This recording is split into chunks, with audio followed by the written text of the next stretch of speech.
India के prime minister Shri Narendra Modi ji ने आखिर ये क्यों कहा कि भारत की गेहूं पर सबकी नज़र है। पीएम मोदी ने गेहूं निर्यातकों से आपदा में अवसर तलाशने की बात क्यों कर रहे हैं और क्या है ये मैटर। आइए आज की इस वीडियो में मैं आपको बताऊंगा कि भारत में जो गेहूं है, व्हीट है, उस पर पूरी दुनिया की नज़रें हैं। रशिया यूक्रेन मैटर से इसका क्या कनेक्शन है और ऐसा अभी क्यों हो रहा है। आइए इस टॉपिक पे बहुत अच्छे से बात करते हैं। रशिया यूक्रेन के बीच युद्ध का दूसरा हफ्ता है।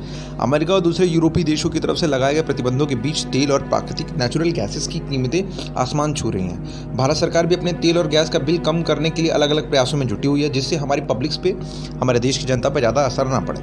लेकिन आपदा की इस घड़ी में प्रधानमंत्री नरेंद्र मोदी जी ने गेहूं के निर्यातकों से खास अपील की है। और क्या अपील की, अब वो सुनिए। मंगलवार को बजट से जुड़े कार्यक्रम को संबोधित करते हुए उन्होंने कहा कि इन दिनों दुनिया में भारत के गेहूं की तरफ आकर्षण बढ़ने की खबरें आ रही हैं। क्या हमारे गेहूं का निर्यातकों का ध्यान इस तरफ है? भारत के फाइनेंशियल इंस्टीट्यूशन का ध्यान इस तरफ है क्या? उनके कहने का मतलब ये निकाला जा रहा है कि गेहूं के निर्यातक यूक्रेन संकट के बीच उन देशों को गेहूं निर्यात करने के बारे में सोचेंगे जो अब तक यूक्रेन और रूस से इसे खरीदते थे। मतलब बहुत बड़ी अपॉर्चुनिटी हो सकती है। मैं अपने रेगुलर के वीडियोस में, अगर आप मेरे चैनल के अबाउट में जाएंगे तो उसमें मैंने लिखा हुआ है स्पेशल पॉइंट और स्पेशल फीचर्स मैं बताऊंगा कुछ ना कुछ लास्ट के वीडियो के पॉइंट में। मैंने हर वीडियो में आपसे बोला है कि रशिया यूक्रेन के मैटर जो भी चल रहा है, भारत को ये कोशिश करनी चाहिए ना, जैसे भारत रशिया में सेमीकंडक्टर चिप, चाइना को धमकी दे रहा है अमेरिका की सेमीकंडक्टर चिप बंद कर देंगे, बहुत सारी पाबंदियाँ लगा देंगे, बहुत सारी चीज़ें कर देंगे। तो देखिए, मिडिल ईस्ट की जो कंट्रीज़ हैं और जो ऑस्ट्रेलिया हो गया, जो इधर की कंट्रीज़ हैं, ठीक है, तो दोनों तरफ की कंट्रीज़ को ना एक कंट्री बैलेंस कर सकता है पूरी दुनिया में, वो है भारत। कैसे कर सकता है? जो चीज़ों की मैन्युफैक्चरिंग आसानी से हो सकती है वो चीज़ों की मैन्युफैक्चरिंग भारत को करनी चाहिए। साथ ही साथ जब भारत वो मैन्युफैक्चरिंग करेगा तो पूरी दुनिया का ध्यान उधर आएगा, पहली चीज़। दूसरी चीज़, भारत का मार्केट ही बढ़ेगा। और थर्ड पॉइंट ये, अगर भारत छोटे छोटे मटेरियल्स, मैं ये नहीं कह रहा हूँ बहुत बड़े मटेरियल्स, अगर बनाना स्टार्ट कर देता है तो भारत में जो उपज है ना इसकी, क्योंकि भारत में अगर आपने कोई टेक्निक तैयार कर दी तो उस तरह की 100 टेक्निक अलग अलग डिमांड्स पे तैयार हो जाएगी, क्योंकि भारत में बहुत सारे टेक्नीशियन हैं, बहुत ज़्यादा, और भारत के लोगों के पास बहुत दिमाग है। तो इसलिए इस प्रधानमंत्री जी ने मेरे हिसाब से इसलिए कहा है कि आपदा में अवसर तलाशें। अब मैं आपको बताऊंगा कि दुनिया में गेहूं का बाजार क्या है। विश्व में गेहूं का निर्यात करने वाले टॉप 5 देश रशिया, अमेरिका, कनाडा, फ्रांस और यूक्रेन हैं। ये पांचों देश मिलकर 65% बाजार पर कब्जा जमाए बैठे हैं। इसमें से 3% एक्सपोर्ट रूस और यूक्रेन से होता है। रूस का आधा गेहूं मिस्र, तुर्की और बांग्लादेश खरीद लेते हैं, जबकि यूक्रेन के गेहूं की खरीद मिस्र, इंडोनेशिया, फिलीपींस, तुर्की, ट्यूनीशिया। अब दुनिया के 2 बड़े गेहूं निर्यातक देश आपस में जंग में उलझे हुए हैं, तो उनके ग्राहक देशों में गेहूं की सप्लाई बाधित होने में लाजमी है। तो इसलिए रशिया यूक्रेन युद्ध का गेहूं का बाजार पर क्या असर हो, इस वजह से इंटरनेशनल बाजार में गेहूं की डिमांड बढ़ रही है और सप्लाई के दूसरे सोर्स तलाशे जा रहे हैं। मध्य यूरोप और उत्तरी अमेरिका के देशों में गेहूं संकट की शुरुआत हो चुकी है। कुछ मीडिया रिपोर्ट्स के मुताबिक मिस्र जैसे देश में कुछ महीनों का गेहूं स्टॉक बचा हुआ है। मिस्र अपने गेहूं की खपत का 80% हिस्सा रूस और यूक्रेन से आयात करता है और इस वजह से वहाँ दिक्कतें हो रही हैं। राइट्स, जो कि एक मीडिया संस्थान है, उसके अकॉर्डिंग अपने आने वाले दिनों में गेहूं का आयात करने वाले देशों को 40% से ज़्यादा खर्चा करना पड़ सकता है। नतीजे ये है कि कुछ देशों में गेहूं के दाम तेज़ी से बढ़ने लगे। भारत जैसे देश भी पिछले एक सप्ताह में गेहूं के दाम न्यूनतम समर्थन मूल्य से अधिक हो गए। यही वजह है कि पीएम मोदी भारत के गेहूं निर्यातकों से आपदा में अवसर तलाशने की बात कह रहे हैं।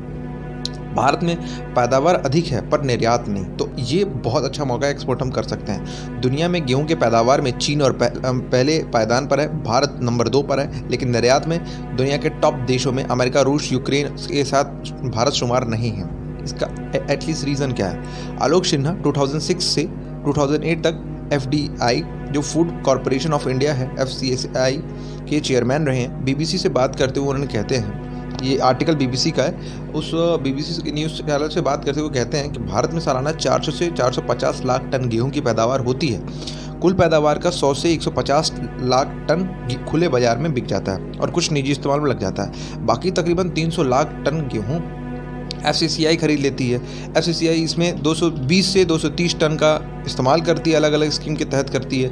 बाकी 70 से 80 लाख टन गेहूं का बच जाता है और ये बचा हुआ गेहूं मानवीय सहायता के तौर पर कभी कभी दूसरे देशों को दे दिया, जैसे अभी हमने अफगानिस्तान को दिया ढेर सारा गेहूं। ये सारी चीज़ें हैं, लेकिन आपको अब ये चीज़ जाननी होगी कि गेहूं के निर्यातों के लिए क्या यूक्रेन संकट आपदा में अवसर है? रूस यूक्रेन जो युद्ध का अंत तुरंत नजर नहीं आ रहा है। ऐसे में दुनिया को गेहूं संकट से उभरने के लिए भारत के गेहूं निर्यातक कोई भूमिका निभा सकते हैं क्या?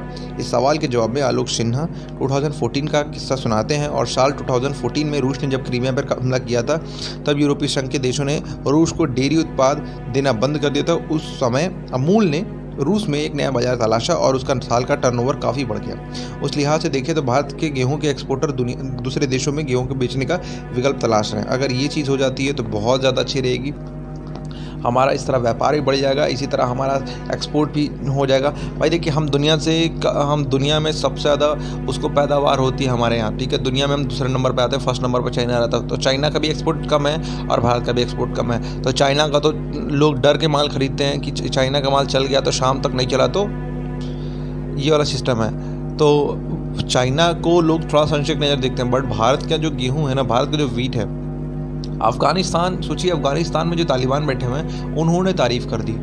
अगर आपने वो वीडियो नहीं देखा तो आप वही वीडियो मेरे चैनल पे जाके देख सकते हैं, रशिया यूक्रेन मैटर पे या चाइना पाकिस्तान वाले मैटर पे आप जाके देख सकते हैं। तालिबान ने जिस गेहूं की तारीफ़ कर दी उसको दुनिया का कौन सा देश नकार सकता है? भाई तालिबान को आप सबसे नीची कैटेगरी में भी रखते हैं अगर अपनी आइडियोलॉजी में या अपनी जियोपॉलिटिक्स में, तो उसने भारतीय गेहूं की तारीफ़ कर दी। तो मेरा मानना है कि भारत सरकार को गेहूं के उत्पाद जो भी भारत तो बहुत करता है, इसमें कोई दो राय नहीं, भारत उसका उत्पादन नहीं कर पाता, विश्व में दूसरे नंबर पर है।